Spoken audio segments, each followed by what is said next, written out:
The Full Circle Podcast. Compelling interviews and incredible tales from Colorado's western slope, from the mountains to the desert. Christi Reece and her team hear from the movers, shakers, and characters of the Grand Valley and surrounding mountain towns that make the western slope the place we all love. You'll learn, you'll laugh, you'll love with The Full Circle. Welcome back to another episode of Deep Dive segment of the Full Circle Podcast. I'm Karen Sadler, realtor with the Christi Reece Group. I'm joined today by Jeremy Robinson with Igneous Inspections. Thank you for joining us today, Jeremy. Absolutely. All right, so today we're going to be talking about home inspections and how they relate and are very crucial to the home purchase process. So if you wouldn't mind telling us a little bit about yourself, your background, and how you got into doing inspections. So I'm Jeremy, Igneous Inspections. Basically, when I was a teenager, probably 14, I started building houses. That's what my dad did. That's what the whole family did. This is up in Michigan. That went on, did framing houses for a while, did some roofing, got into electrical, did electrical for a couple of years, and then about a decade in water damage restoration, mold remediation, which is huge when it comes to the home inspections. And then moved out to Grand Junction, did a few little remodels out here, and then started a home inspection company. So what made you want to do that? Is it just from your past experience? I mean, what's up? I want to be a home inspector. Yeah, it was kind of a natural progression. I've kind of been through all the trades. My body didn't like that anymore. Back hurt, knees hurt. And I got a couple of really poor home inspections in the past. And we just kind of looked at it. I was like, I can do this. So got online, took a test, passed the test, and took all the classwork, and here we are. Okay. So it was just a good fit. All right. Well, good. And I imagine, probably after you had those home inspections that didn't suit you, you went in and then you found stuff and went, right? I would have found that or... So much. Yeah. So much. Well, I want to pull that back around and focus on, for just a quick second here, all the experience you've had in the different areas, and I'm sure that is a big part of how you look at inspections when you do them. And what a lot of people don't know is that in the state of Colorado, you don't have to be licensed to be an inspector, right? No. They make a joke. Your grandma's an inspector. Your dog's an inspector. All you need is a business card. All you need is... And just shout it. And there you are. Right? And hopefully have some of the experience that you have so that you can contribute well to the buyer. You don't need any of that. You just don't need it. We hope that you have it. That you have it. I would think that any inspector that's getting work out here, or in any of the unlicensed states, I would think that they're certified, or at least one time were certified. Okay. But yeah, you've got a couple ways to get certified. You've got InterNACHI, which is a Colorado-based home inspection school, but it is the largest home inspection school in the world. You also have ASHI. Those are really the two schools, and they're very similar. They have a lot of classwork you can take. So even if you don't have the background or the experience, you can learn it. Okay. There are plenty of home inspectors that are great home inspectors out there that did not swing a hammer before they got there. Okay. So. All right. Well, we're thankful you have as much experience as you have, having worked with you many times. I always appreciate your input. Yeah. And I am an InterNACHI certified master home inspector at this point. Okay. So. You hear that, everybody? Okay, so tell us about the relationship. Who are you working for? When you go to do an inspection, who are you working for? What's your job? It's often the real estate agent that's reaching out to me, just to kind of make that connection. But I'm not working for them. I'm always working for the home buyer. And sometimes this home seller is calling me for a pre-inspection, but for the most part, it's in the real estate transaction. It's going to be for the home buyer. So they sign my contracts, they pay me, they get the report. If they allow their agent to get the report, then the agent gets a report, and they pretty much always do. Right. But it is just non-biased inspection for the client. They're the ones putting the money out there. Right. So. Okay. So you get a call from a buyer, you're going to have an inspection. Tell me a little bit about that phone call, and then once you get it all sealed up, what's your process when you show up at the house? It kind of starts, they tell me the address. I pull it up on Zillow or, Realtor.com. I take some looks at it. we talk about any kind of initial issues that they saw that they're concerned about. Some people have past experiences. They say, hey, I've had my house is flooded 4 times. And that's a massive concern. And it's all going to get checked anyway. And then, I talked to them about, radon testing, sewer scopes, kind of add-on services, see if they want to add any of that. And then we schedule the inspection. Once I get in, just the process itself changes from season to season. When summer hits, I'm going to try and get in the attic and on the roof right off the bat before I bake my feet. Winter comes around and you've got frost on the roof when you first get there. So, right. You got to kind of save that for last. And then it's just, you pop through the house, you check the electrical panel, you run all the water, then you get in the crawl space, see if you have any leaks from that. It's typically 3 to 5 hours for an inspection. Do you have certain things that you don't inspect? I mean, anything behind a wall. It's a non-invasive inspection. So I'm in the attic, I'm in the crawl space, I'm on the roof. I will zip through the irrigation system, but I can't tell you what's going on underground. Mm-hmm. So if there's no visual signs of leaking or anything under there, it's kind of left out. Again, it is a visual, non-invasive inspection. Okay. As far as things that I don't inspect, I mean, I'm probably not gonna tell you the age of your refrigerator. All your big mechanical, that'll all be in there. You'll have information on all that. As far as not inspecting you can inspect a swamp cooler or an evaporative cooler in the middle of winter. Okay. I can't test your air conditioner in the middle of winter, and I could. I'm probably gonna break it by doing so, but if it's under 65, we don't run it. So there's always gonna be something that is kind of left open. How do you navigate that? How do I know if it's not working or if it's working? It's always the question. Yeah.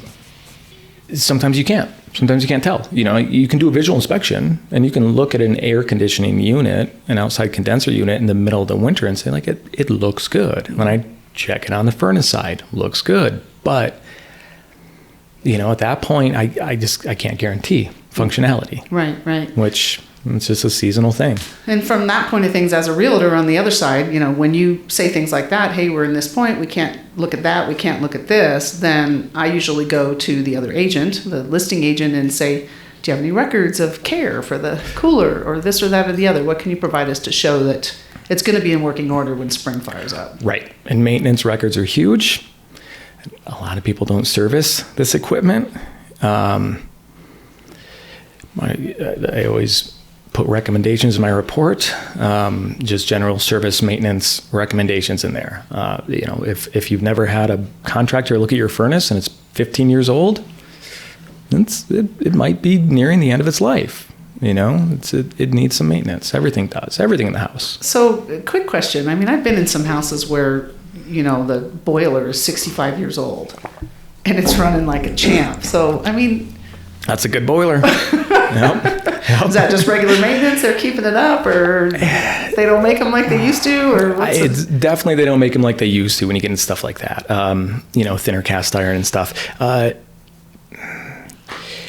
When we test this, and same, I've seen water heaters that are 50 years old. 8 to 12 is the average life, and you see it at 50 years old, and you look and you say it's working. I'd love to put a Sawzall to it and cut it open and see what it looks like inside, because it's probably not in great shape. And at that point, you can see, it's functional. Sometimes you recommend just replace this now, because when it fails, it's gonna be a big issue. It's gonna flood your house. So have it taken care of before that becomes a problem. Water heaters are one of the tough ones because you can't see in it. Whereas a boiler, you can see a little bit more, but as far as any sediment buildup, at that point you say, have it serviced. If it's that water heater, have it drained at a minimum, mm-hmm. and see how much rust comes out of that bad boy. Yeah. If it's a boiler, definitely get it serviced. Okay, cool. So you said you put all this into your report. Talk to us about that report. I mean, I've seen some reports that are 95 pages. I've seen some that are 42, 45 pages. And the first thing the buyer does is cross their eyes and absolutely freak out. So tell us how you organize your report and how you present, for your client to know how to properly read it. Yeah, I always give them a rundown in the beginning, as far as, it's going to feel like a lot. There is a lot. A 45-page report is a pretty small one for me. I think 130, 140 is like my biggest. And those are scary. Those can be scary. But at a 45 to even 100 page, it depends on the size of the house. If it's a lot of photos, there's a lot of information. What they need off the bat is just the deficiencies. So with my software, they can click and just say, click summary. And they're just going to see the deficiencies lined out in blue, orange, and red. So blue is going to be FYI, maintenance, small things. You've got some caulking here and there. Some things that are, possibly nearing their end of the life or need some servicing. AC's got some cottonwood debris on the outside of it, and put a hose on it. And then orange is going to be moderate deficiencies. So, things that maybe don't need to be addressed right now, but need to be on your list. These are coming up. This is stuff that I recommend doing in the near future. Still regular maintenance item? I mean, what would you consider one of those to be a moderate? Moderate deficiencies. I would say sometimes if your water heater is, at that 12 years old, I'd put that in a moderate. That doesn't make it to a red. It's not a safety issue. It's not a big, massive expense, but it's going to fall in there to moderate deficiencies. In there, even with caulking, if you get into a shower and you've got a custom shower pan and the caulking around the outside is completely deteriorated. If you keep running it, you're going to get moisture in your crawl space or downstairs, if it's a second floor. So that would be a moderate deficiency in that case. Whereas like backsplash caulking in the kitchen, if it's not right behind the sink, that's a blue. Yeah. That's a maintenance. Get to that. More of an aesthetic thing. Yeah. Ugly. Yeah, and then red gets to okay, you've got your roof's shot. Your roof is done. This thing needs replaced. That's going to be a big cost. So that's going to be a red. Or it's middle of winter and the furnace is not turning on. We have no heat source. You need to take care of that now. Get somebody out before you move in. Top priority. And then you get into older houses and you get, some things that fall in there with just old wiring that's starting to crumble. That would pop up there into a safety issue. Okay. So talk to us about some of these older houses. I what are some of the problems that you find most frequently? Oh, and I say this as somebody who loves older houses. I have a 1930s house. Some of it kind of has to be taken with a grain of salt. There has been some foundation movement. We know we're going to find cracking. And at that point, let's get an engineer and find out how bad it is. It's been here for this long. It can all be fixed. Everything in the house can be fixed. Your bigger stuff in the old house, pre-1980, you're going to have, it's almost a guarantee, you're going to have some asbestos. You're going to have some lead paint. Lead paint's fine, unless the house is, the odds that it hasn't been painted since 1980, pretty slim. So at least a few times, right? A handful of times. If you do decide to go and scrape the paint off, and have a snack out of it, that's going to be an issue. You don't do that. And asbestos on ductwork and stuff, it's very common. If it's in good shape, it's not starting to flake, it's not airborne, it's normally not a big deal. But you need to know about it. You need to know what that is. So that's always pointed out, goes in the report. Sometimes it's blue. Sometimes it makes that orange deficiency section. And sometimes it is red. Sometimes it's just crumbling. It's in the air. We got to get this resolved. And then you get with the old wiring. Well, it's the old cloth-covered wiring or the old knob and tube. Biggest issues with that, aside from the lack of a ground wire, is protection to your appliances. It gets brittle. it gets really brittle. So if you try to change out a light fixture or something, and you have to move these wires around to reconnect them to your new device, when it's brittle, it just crumbles. It just crumbles. Yeah, you're doing it. I've done it. I've done it plenty of times. Yeah, it's always a little scary. It's crumbling in your hands, and now you have a hot wire and a neutral wire in each hand. Yeah. Which is fine. You can touch them all day long, but the second, you make a connection within yourself or that against another piece of metal with a hot wire, then you've got a fire hazard. Then you have an issue. And we have a lot of great old houses here. We have a lot of downtown ones with some massive foundation issues also. And, you get the floors that start to dive away, you get a little vertigo walking around in there. And it's probably been there for decades. Long enough that you're not getting that bow out of the hardwood flooring, when you fix it. So I have a question back to that knob and tube or cloth wire. I mean, obviously it's in the walls. Mm-hmm. You don't see it. Are you guessing? Do you have a way to find out? I mean, what do you say to a buyer? Does it have that? How do we know? Because it's the older houses are always going to have a basement / crawl space, and they're going to have an attic. Well, sometimes they've turned it into living space upstairs, and you don't have the attic. But most of the time, you're going to have that attic. Most of that knob and tube is going to be in that attic in the crawl space. And so that attic side, that's going to be what's feeding the lights. That crawl space side, that's going to be going up to the receptacles, the outlets, and light switches and everything. I guess that would come from both sides for the light switches, but it's never fully concealed. So you're going to find it down below, and even if they've changed it out, you see it, mm-hmm. and then you have to check it, and if it's not live wire, then it's just abandoned wire, and that's pretty common. At this point, for the most part, all these old houses have replaced their electric panel. Mm. So from the panel side, you're normally seeing new wire. Okay. And I've had plenty of these where they say, "Oh, we've replaced all the wire." But it's just the panel? The panel's been done. They've done some in the attic, but there's always a little tiny nook and cranny space that they didn't get into. Can't get to it. Yeah, and I can get an arm in there. Yeah. And I've got a tester, and beep, beep, beep. I've got live wire. It's tough. It's tough to get it all changed out. It's behind the plaster.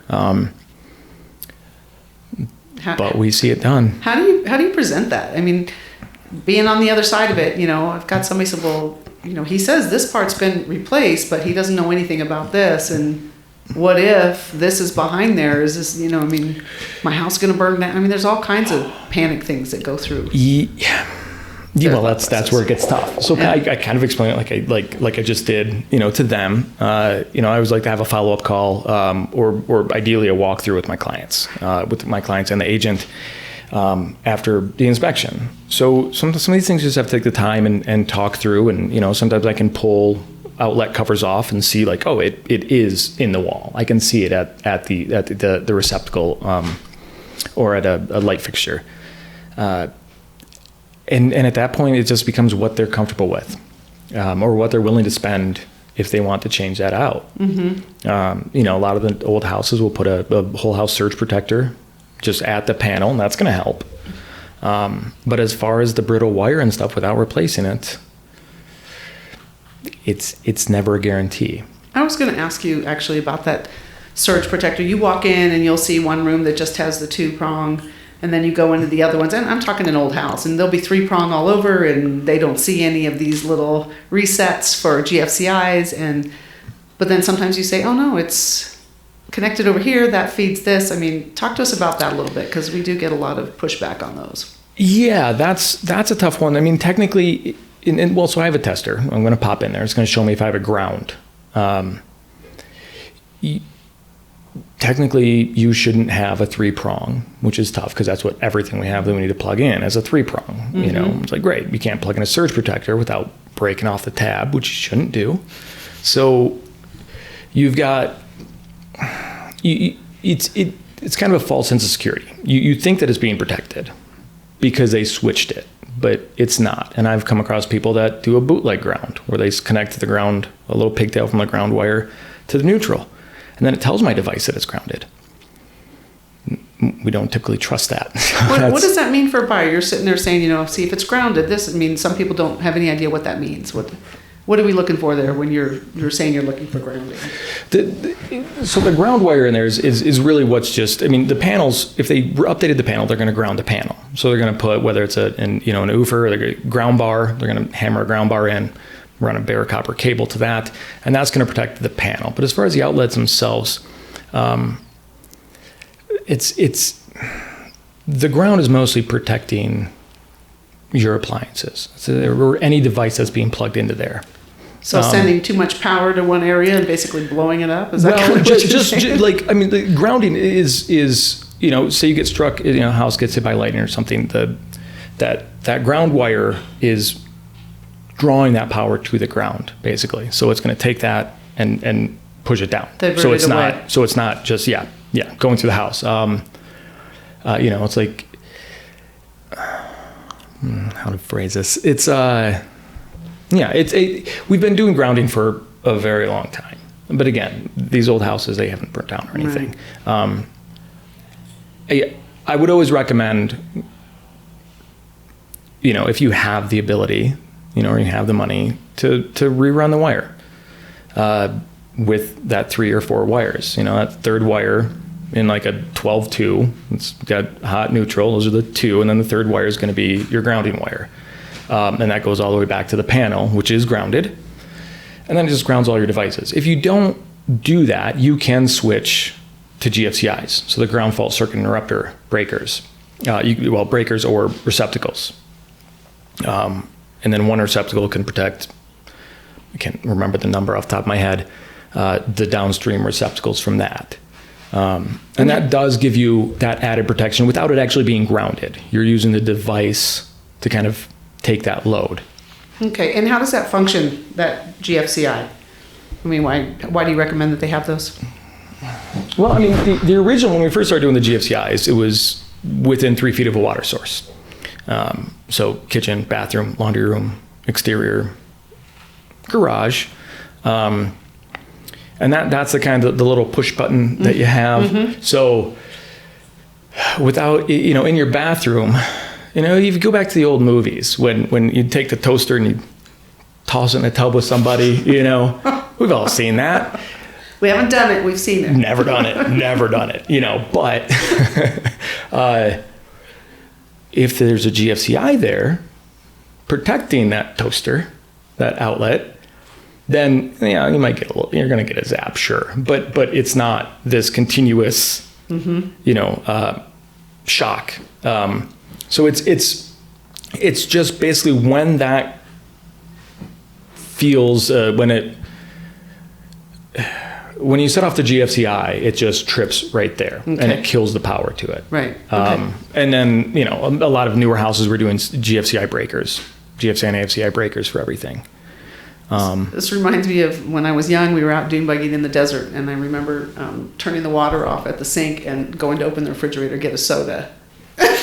And I think was I the grounding rod? I don't know for what the moment, happened right there, but that was not fun, and I couldn't let go. Yeah, were you barefoot? I was. Well, there you go. Yeah. I'm always barefoot. It's one of my biggest faults. Yeah, that doesn't help. Okay, so you were talking about some other things, sewer scopes, radons, and stuff like that. You offer all of those services? Yes. Okay, tell our buyers why it's so important that you do those things. Oh. I know I always tell them, for a little over $150 a piece, you could save yourself from what? Just a lot of money. Just, and health, So if we start with sewer scope. So basically with that, I'm going to run a camera down their sewer line. We'd normally like to say, like on newer builds, you're probably not going to have an issue.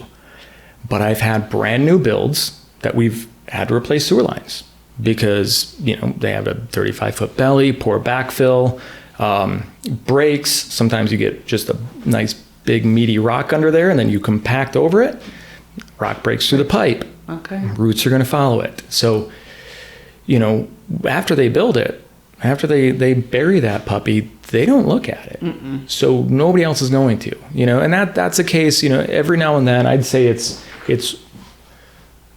1 out of 100 probably on a new build that we actually have a serious issue. But for what you're paying for the house today, that $150 to make sure you don't have that issue, I mean, it seems worth it to me. And then you get into older houses. I mean, my house, when I bought it, I had to replace the sewer line before we moved in. It was 1930s, clay sewer line. Mm-hmm. I feel like the roots were probably the only thing holding it together.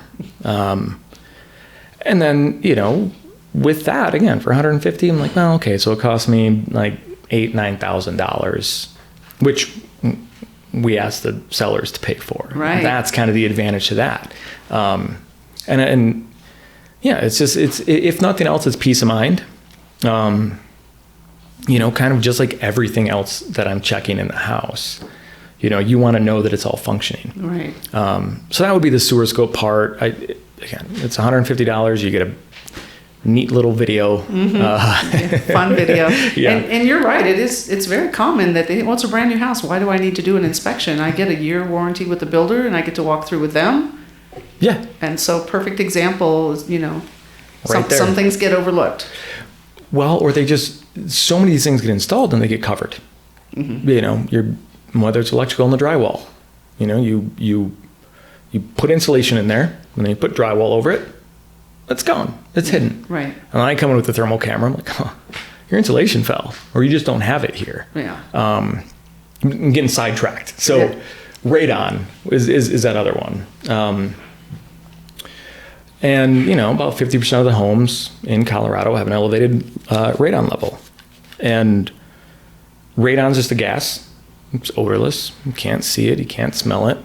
It's basically the final stage of decomposition from, well, you have uranium, which breaks down to radium.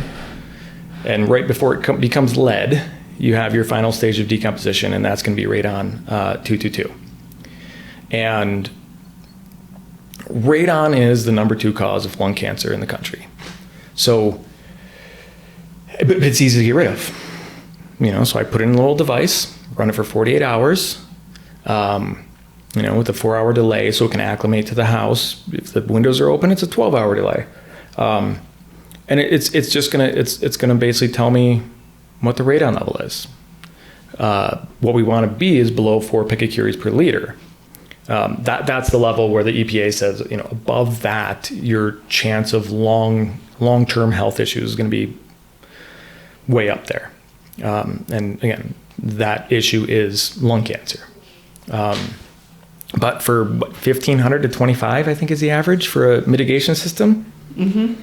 Again, you do it ahead of time, and you know, and then you typically will ask the seller or the builder to make it right. Put in a mitigation system, retest, and we're good to go. And from a realtor side of things like that is, I send that report over. You know, if I work with you and you send me a high radon, I submit that with our request to have the seller fix it. It now becomes material fact, and they have to disclose it to the next buyer. Right. So, might as well work with us to fix it. So, yeah. What houses have radon?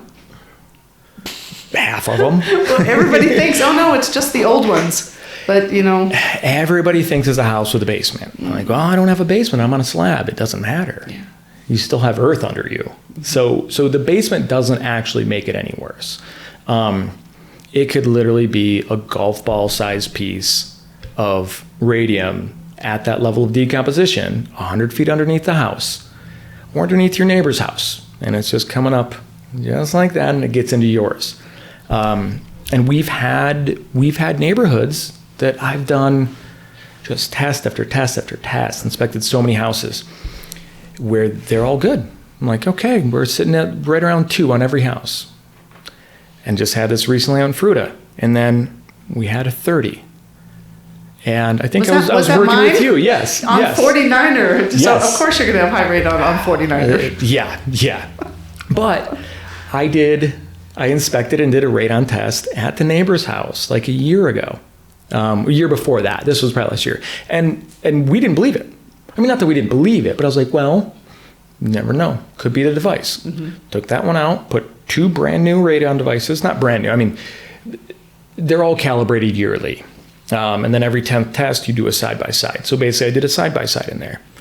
and we were still at 30 picocuries per liter on both of those. We're like, okay, we found the house in the neighborhood, you know, and you know, there's another agents that work with you that live a block away. Right. And we did get that taken care of. We had to kind of sneak in the way that we did it because the seller didn't believe in radon.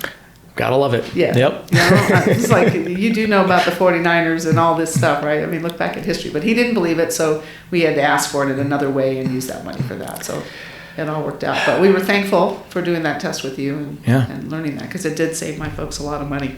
Yeah. I mean, I come across plenty of people that don't believe in radon. Yeah. And it's fine. And I've had clients of mine that have I had one again not too long ago, brand new build. They didn't do a radon test. And like 6 months later, somebody else called me to inspect their house because they had a relocation with work, so they were leaving. Well, these people wanted me to do a radon test. Was it the same neighborhood? No, Okay. no, different neighborhood. No. Gotcha. And this one was high, you know? So I'm like, okay, you saved $150 when you bought the house by not doing a radon test because you're just not concerned. And then you spent $2,000 to fix it For the person buying it. Yeah. Right. So. Right. Peace of mind is huge. Yep. Yeah. Yep. And it's doesn't matter what you do on your house unless you have a mitigation system. So those two things right there, between the sewer inspection that you do and the radon readings that you set up your devices for, the amount of money that saves for buyers right there are in what I have found to be two of the biggest deal breakers, right? When some of them just go, nope, I'm out. And a roof, because that's a big expense. And the roof, yeah. Yeah, but the other two, you don't expect it. You don't expect a sewer problem. You don't expect a radon problem. Right. And that's why you pay for an inspection. Yeah. Two things that you can't see, but you can find by doing your inspection. Yeah. So do your due diligence, right? Yeah. So tell us, what are, maybe the top 5 or 6 most common things that you end up throwing into your report almost every single time, and then talk to us about the remediation of those things, difficulty, price, just kind of in general. What's common? Some of this just depends on the age. Even on new builds, they're little things. Well, let's not quite do new builds. But I had a couple new builds that both had a gas leak in the garage from the appliance. That's okay, I guess we're doing new builds. Like gas leaks, just things not being buttoned up completely. It's just sometimes tighten that wrench 2 more times. Quarter turn right there. They need a little more Teflon tape. And you don't know, because a lot of times when they, if they're installing that stuff, from season to season, they might not be running it. They might not be able to run it right away. Mm-hmm. So, because a lot of times those are going in, and one of the last things they're getting is their gas. Their gas meter is getting put on the day before CO when everybody's rushing. Mm-hmm. And sometimes I'm the first one to turn on any of the appliances. See, gas leaks, super easy to fix. Just get somebody out here, take care of it. Little things, there are certain things that just annoy me, that with,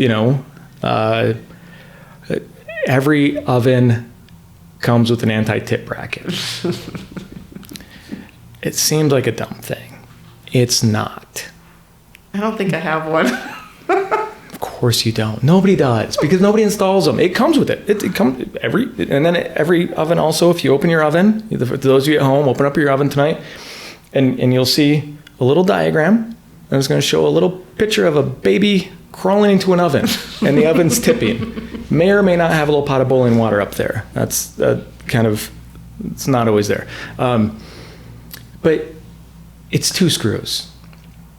It's stupid not to put it on. I'm talking to you too now. Just do it. Pop it on. If you don't have one, they're $15 from any hardware store. So you get that stuff. You get cabinets being installed with deck screws, just basic deck screws.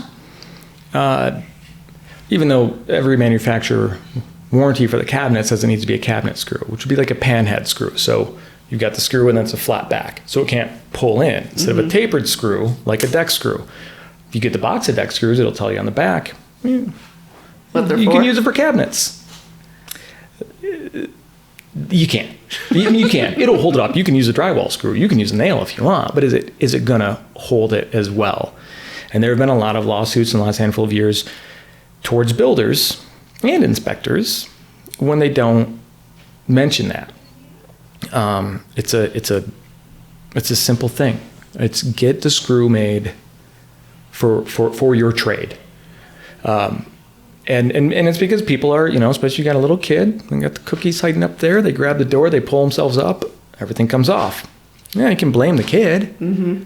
The cabinet should be able to hold. I told you not to climb up there and steal cookies. Yeah, if I want to store my weights in my kitchen cabinet because I don't have any dishes, I should be able to do that. And a cabinet screw will allow me to do that, kind of. Yeah, I don't have a lot of weights. But what about smoke alarms and stuff? We have them. They're right there. They're installed.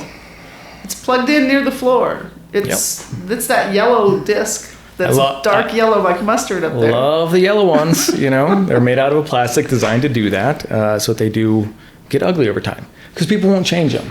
Like, I change the battery, I push a button. I mean, cheers, good. I appreciate that. But smoke detectors are good for 10 years. Every smoke detector says on the back. Some of the older ones were 5, but typically it's 10 years. So every 10 years you should change it. Just because you push the button and it works doesn't mean the internal components aren't completely covered in dust or just completely fried. So yeah, every 10 years, replace your smoke detectors. Well, I think pre-96, you didn't have to have smoke detectors in the bedrooms. Now we like to have them in the bedrooms and outside of the bedrooms on every floor of the house. And carbon monoxide detectors, same thing, typically 10 years. Modern standard says it should be at least 48 inches above the ground. We used to do the plug-in ones. Mm-hmm. We've realized over time I still see those. We still see them. Yeah. And if they're there, they're fine. Mm-hmm. They will work. If you're retrofitting and you just want to plug them in, great. That's like, I'm not a code inspector. I can say that it's going to help. It's a good safety device. A lot of times we see them on the ceiling, the smoke carbon combos. Sometimes, it's a 20-foot cathedral ceiling, and it's a bit ridiculous. Oh, I had one of those. Yeah, I had to lean over the railing. I mean, the health risk of falling and dying to turn the thing off in the middle of the night was when you're half awake. Yeah. Yep. But code allows that, and this is crazy. We go back and forth with code. Right. Code is bare minimum on building, I would say. You can't go any lower, without and still get CO. I mean, we see it. You can, but you shouldn't. I feel like in the last 5 years, I am more often than I probably never was before, seeing that 10-year, cut them off, get new ones. I never used to see that when I first started real estate. Nobody ever mentioned it to me when I bought a house. I don't think the smoke detectors, and I'm on, I don't know, 5 or 6 houses at this point. Nobody's ever told me anything about my smoke detectors. Because it turns out you don't even need a ladder to be a home inspector. They do come in handy. They do help. I carry a couple. They are nice, but it should be mentioned. I mean, if sometimes you walk in and you don't have to look at the date on the back, which they all have a date on the back. But, sometimes you walk in and it's just a vintage yellow thing. You're like, well, I'm just snap a photo, put that in the report from here. I'm guessing that's too old. That thing's too old, You still want to check, see if it's hardwired. But even then, I mean, I did an inspection this morning, you pop off and you're like, okay, that one, you can tell sometimes also that's brand new. That's a brand new model. Great. I want to let them know how long they have on it. So I'm still going to put that age in there. And then you look and you're like, the one over there though, that's a 2007. Right. So. And what, you get a pair for $60 or something No like that. big deal. Right. No big deal. Right. And if you get the same, if you get the same brand, you don't even need the electrician. That's just, you pinch the little cable, you pull it out. As long as you have a ladder. As long as you have a ladder. Yeah, do not, don't stand on the door handle, of the bedroom next to it and Close the bathroom across the hall and balance on the two. Yeah, or just like, if you've got a small child, you could throw them in the air and they could get up there and spin it. That'll work. That'll work, yeah. Okay, Jeremy, tell us some odd experiences that you've had in your inspections. What are some weird things that you found? Maybe something funny. Tell us how great your job is. Just black widows and stuff, just hanging out with the spiders. Okay, so I was doing an inspection. This was like in my first year of inspecting. And I got an email from the agent that morning, like giving me a heads up about something. I missed it. I didn't see the email. What I did is jump into the crawl space, and as soon as I get down in the crawl space, there's a zombie. Like from like Day of the Dead, Dawn of the Dead, where they're coming out of the ground, right? So there's the living dead crawling out of the ground in front of me, and it's a life-size Halloween mannequin thing, like that you'd put in your front yard. I'm not going to say it's lifelike, but when you drop 4 feet into a hole with a flashlight, come face to face, and it's right there. I almost quit that day. I was about done. That was enough, And I'm a big October horror movie fan. It eventually made me very happy. But it was definitely, and of course I'm mad at that. I'm like, this homeowner, ooh.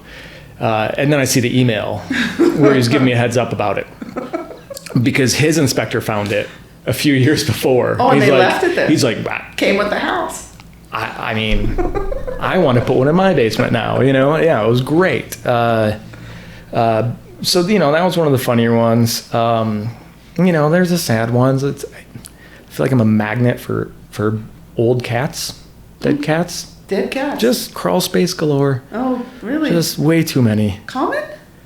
I don't want to say it's common. How do they get down there? But normally on older houses, if you have an outside access, and a lot of times those are just rotted, deterioration, just, moved to the side. I guess I'd rather find... it's better than finding like a live squirrel, or not squirrel, but like a raccoon coming at me. But yeah, there was I've got a collection of cat photos, mummified cats in crawl spaces. I don't know. There's a lot of weird. Some of the weird stuff is just the stuff that's missing. How about the skin from the snake? I did find one. We had a crawl space door you can open, and you're literally standing on the floor, and you can see all the way up. You can see straight in, and right there. I don't know what kind of snake it was. For me, all snakes are awful, but it was a large snake skin. I appreciate the snakes when I come across them. Okay. Because it means there are no spiders. And you don't like spiders? Oh no, I love them. Yeah, everybody does. Call Jeremy to get into your crawl space. He'll get rid of your spiders. Yeah, no, it's the cobwebs. As you're just bombing through cobwebs the whole morning. But we have a lot of black widows out here.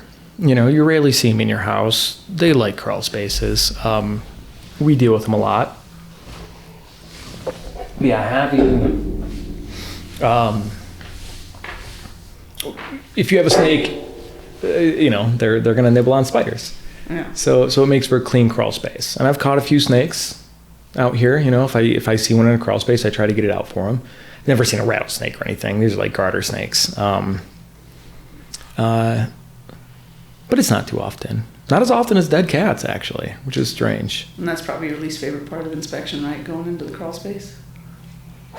Because they're all different. Some of them are 3.5 feet lined, cement around the whole outskirts. The rest of them maybe this big. You're on your belly. Yeah. Some of them you're having to dig trenches to get under beams and crawl under. That? Yeah. Ooh. Yeah. If on the other side it looks like there's a way out. Sometimes you get in, and you're like, well. How do I turn around? I'm not going to, yeah. And then you're backtracking. Yeah, there's been some nightmare ones.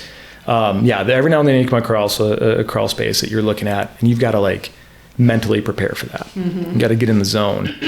And it gets better. I'd like to say it gets better over time, but it's still a thing. But I'll take that over a midsummer, like right now.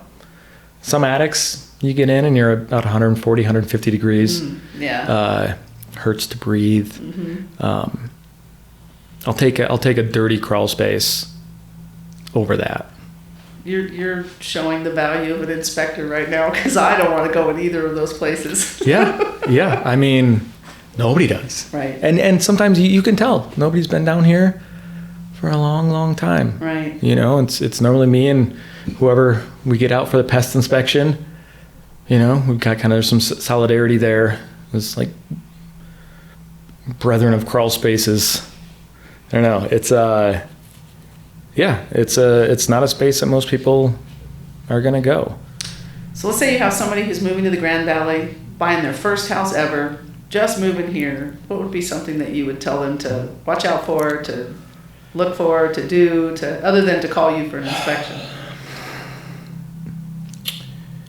As far as to look out for, if I was to say like things to look out for before paying me money, if you're just like, you know, I'm looking at houses, you know, what are my big red flags? Mm-hmm. You know, just on an initial walkthrough, even with the homeowner, checking out your, you know, if you can see where the irrigation's going, you know, making sure it's not watering all the way up against the house, making sure that it's not, you know, your downspouts are in good shape, you know, and drawing water away from the house. You know, those are things that are going to lead to something bigger, just a matter of time. Doesn't matter what kind of soil it is. That's going to lead to an issue. I'm not sure what else I would have for advice for them. Well, that's a big one here, though, right? I mean, even whether they have moving soils on that particular house, it's noted in the valley, right? We have shale, we have bentonite, all these things. You add water, and it's not fun. So right, get our water going in the right direction from the get-go, and you're ahead of the game. Get it away from the house. Yeah. I mean, stop planting all those lovely bushes right up against your house. If you're going to plant, curb appeal. If you're going to, you can plant against your house. Lavender, Russian sage. You know, some cacti, yuccas, things that you water for a short period of time, and then you just leave them alone. Okay. But it's good to know. It doesn't just have to be rock. It doesn't have to be rock. No, there's plenty of good, like, you know, native plant that you can put in and you know, get some good growth. Okay. You know, we're looking outside and we see lavender out here. You've got some salvia over there. You know, that stuff will grow all day out here. Yeah. Without hosing it down. Right. So, you know, but I've got those all in my garden. So that's why you should have that and not roses. Right. Roses aren't a desert plant. I pulled all those out when I moved in. Sorry. So just kind of recap, I mean, I think, excuse me, one of the most important things that we want to highlight here for buyers is that even though you're not opening walls and doing all these things, you can discover a lot by doing an inspection, and the importance of having an inspection could save them literally tens of thousands of dollars. Oh, easy. I'm going through every available nook and cranny in your house. And there's so many, again, even on the new builds, there's so many little things that get looked over. That you've got that 1-year warranty that you can catch it. A lot of stuff you're not going to catch. Mm-hmm. And even if you do now, great. So you've had this massive leak under your house, and now you have, you know, a 2-month mold remediation that has to happen, and you can't be there for that. Right. So even if you get the builder to pay, you know, or even if it's paid for, if that's covered, if insurance covers it, anything like that, the inconvenience is huge. Yeah, I was just about to say. But, you know, if you get in and, you know, you skip an inspection. Everything's a surprise. Everything. Yeah, you're not getting on your roof. It looks great from the ground. And we don't catch everything, right? I mean, you go in there. I know that you do a thorough job, used you many times. There are a lot of really good inspectors in town. And you don't catch everything, right? No. You try, you do the best you can. You recommend where you're not an expert if you think something might need a little closer look. Even as a home inspector, you can move into the house for a week just looking at the house. Mm-hmm. It's impossible to find every single thing. And I don't know that people really want that, you know. On a new build, I'm not a blue tape walkthrough guy. Mm-hmm. You're not paying me to find, you know, inconsistencies in the paint. You know, but I'm looking for things that are going to cost you money. Yeah. Or, you know, not keep you safe. Yeah. You know, so. One of the things I really like about when you're working with one of my buyers is the way you present your results. You know, I'm always there for the final walkthroughs, and if there's something that's major that's going to be a health risk or something that's going to cost them a lot of money, you're real upfront about it, and you'll just say flat out that needs to be replaced. And other things, it's like, this looks scary. This is a big deal. This is no big deal. This is a $15 part. I mean, I love the way you calmly present the evidence without going, oh my gosh, the sky's falling, because some do that, and it's really hard to even try to explain remedies to a buyer that's already hightailing it and scared to death. Right. Just from lack of knowledge about the situation. It's a house. Yeah. It's wood, it's some drywall, some wires. It can all be fixed. Yeah. You just need to know what you're looking at and prioritize. And we should be able to do this and still have a laugh and still have a lighthearted walkthrough, even if it is. And sometimes, you all end up having a blast when it's an actual, just a massive disaster of a house. Nothing like a good homemade DIY remodel. Oh, yeah. Homemade. Yeah. Yeah. We've seen some, seen some horrifying, just unique fixes. Yeah, there you go. I love duct tape on a plumbing line, It's great. But it can be fixed. It doesn't have to be dramatic. Not a big deal. Right. Yep. Well, here's a Jeremy, step. I so appreciate you joining me today. Do me a favor and tell everybody how they can get a hold of you to get their home inspection. You can call Karen, and then she'll get a hold of me. Or you can go to igneusinspections.com.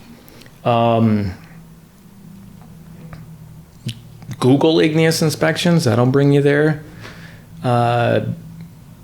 That's kind of it. You can call me. I don't want to give you my phone number on here, but go to the website. Go to the website. Yeah. Call us at the Christi Reece group, and we'll give you. Yeah. All right. We'll go that way. Jeremy, you do a great job. My clients always love you, so I so appreciate you and look forward to working with you again. And you representing buyers for me. And thanks for stepping out of your comfort zone with me and getting in here and doing this. Yeah. Thanks for having me. Thanks for listening. This is Christi Reece signing out from the Full Circle Podcast.